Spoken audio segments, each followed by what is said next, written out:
Good morning, everyone. Good morning.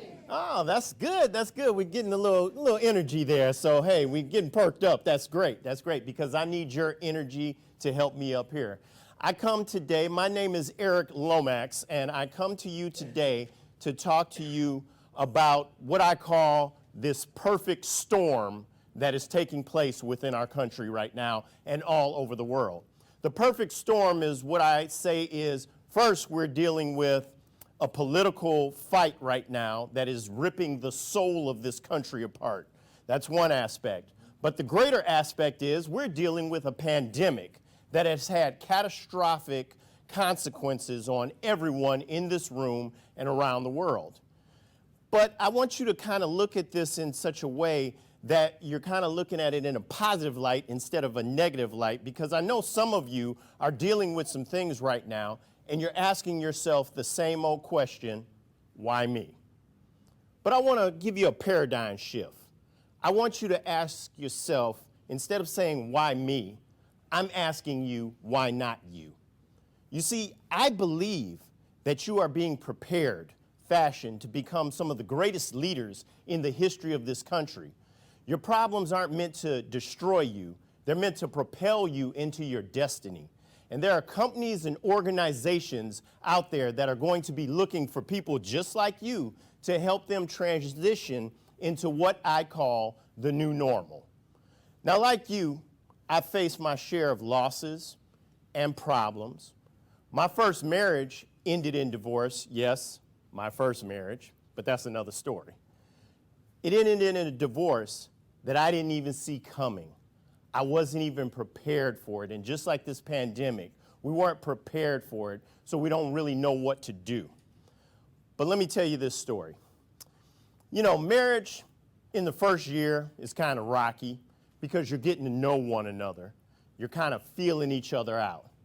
But for us, the second year was rocky. The third year was rocky. I mean, she left me a couple of times, and I would beg and plead to get her back because I didn't want to give up. I was a fighter and things. So she would come back in, and this went on for the third year, the fourth year. And about that fifth year, things began to kind of settle down and even out. And I thought, hey, we had turned the corner. But all we were really doing was just burying the problems because we didn't want to argue anymore. And how many of you know that when you bury problems, they usually surface back up with more fire and more intensity than the first time? Well, I was at my job, and those problems surfaced. I got angry, and I took out that anger and frustration on a piece of equipment, and I vandalized it pretty bad. An employee saw me and went straight to management and reported me, and you guys know the story. I got hauled into the office, told them my sob story. They weren't buying it. Fired immediately. So I had to come home that morning to my wife and tell her, baby, I lost my job. And I was getting myself together for a fight because I knew this was going to put us into an argument. So as I walk through the door, she's getting ready for work. And I look at her and she looks at me and she says, baby, what's wrong? I said, I lost my job. And to my surprise, you know what happened? She stood there and she smiled and she said, that's okay, baby. Everything gonna be all right. Now that blew me back because I was all prepared for a fight. But she totally caught me off guard with that one. So I'm figuring, hey, we good. I mean, she even got so good at it, before she walked out the door, she leaned down and looked me in the eyes and gave me this passionate kiss and said, baby, everything gonna be all right. So I settle on back. I'm thinking, hey, I'm good. I'm gonna get me some sleep. And then I'm going to get up and start looking for another job because that's what we do. I wake up to a phone ringing, and there's a lady on the other line, and she's asking for my wife. And I said, she's not here. Now, I'm half asleep. She says, is she home? And I said, no, she isn't. Is there a message? She said, yeah. Tell her she's been approved for her new apartment. But before she can move in, she needs extra money for the security deposit because her credit wasn't that great. So once again, I'm half asleep, I'm kind of groggy, I'm not understanding what's going on or what's happening. So I wait till she gets home. I said, baby, you got a call today about an apartment, what gives? And I will never forget the look on her face. She turned to me with this cold, icy look, and she said, "It's over, and I'm leaving you. I'm done, and I'm moving out." So I'm sitting there, face on the floor, dejected, depressed, downtrodden because I lost my job. Now my wife's telling me she's leaving. I don't know what to do. But then I think, wait a minute, they said you need extra money. Now I know we don't have no extra money because we don't have savings or anything, and I'm putting all my paycheck in just to pay the bills. I look at her, I tell her that. She looks at me with that cold, icy look again. I'm fine. I've been saving up my money unbeknownst to you, and I got everything I need. So she walks off, calls the lady, tells her she's gonna, move in the next couple of days. And I'm sitting there, and I don't know what came over me. I don't know why I just kind of froze, but some bit of self-control took over. I didn't want to argue anymore. I didn't want to fight, but I just felt lower than low. Long story short, she moves out. I'm sitting in an apartment by myself, no job, couldn't afford that apartment anymore, so pretty soon I'm about to be homeless. I didn't have time to sit there and wallow around in my pain. I had to get busy. I had to make a plan. So I made a plan. I sat back. I started writing. Phone rings. They said it was a job on the other line that I applied for a couple of months earlier, and they told me, "Hey, you're hired. Just report in next week, and everything will be okay." So that was one issue out the way.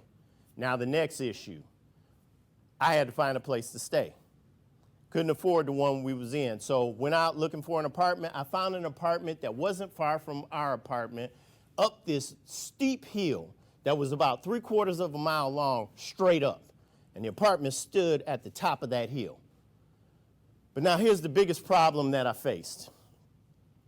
My car broke down. I ain't had nobody to help me. Didn't have no credit cards, couldn't get a U-Haul, couldn't do anything. But I had to move my things from that apartment up that hill to the new apartment. I had to transition from the old up to the new, and I didn't have a way to do it. But I thought for a minute. I said, "Ha!" I went next door, and I got me a shopping cart from the grocery store. But I didn't want to be embarrassed. I didn't want anybody to see me moving stuff in a shopping cart, so I waited for the cover of night.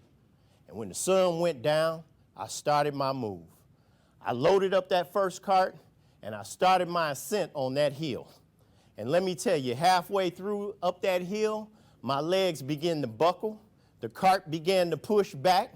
I began to get flustered and frustrated, and I felt like I couldn't do it, but I pushed on, and I made it up to the top of that hill. But that was the first trip. It took me 7 trips up and down that hill to move my things, and yes, I even moved a queen-size bed on top of the shopping cart. And that hill fought me every step of the way. Now, I didn't know at the time that I was pushing up that hill that I was being prepared and fashioned to be the warrior and the leader that you see standing here today. And just like you all, you may not understand the problems that you're facing and what you're going through to become the leaders that you are destined to be. Because when we're in the midst of situations and problems, we only see what's in front of us. We don't see what's on the other side. But I believe that there are great leaders here today. But in order to become that great leader, you got to go through something. And then once you ascend to the leadership, and in order to make it there, you got to do what I say term as bringing the heat. HEAT is an acronym that stands for humility, empathy, attention to detail, and tenacity. The H in humility. Great leaders don't go into situations puffed up with their chest out, thinking that they can do all and conquer all. No. They take the time to understand what they're up against. They show reverence and respect for what they are dealing with. That hill was trying to break me. And I could not look at that hill and say, "You're nothing to me," because it was something. Every ascent, my legs hurt just a little bit more. it was trying to knock me back, but I had to keep on. So I had to give it the respect. You have to give people in your lives the respect, the humility. You have to be a servant leader.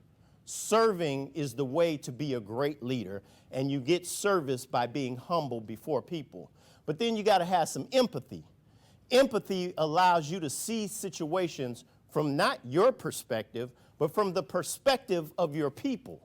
You have to be able to feel and touch your people in order to understand what they're going through.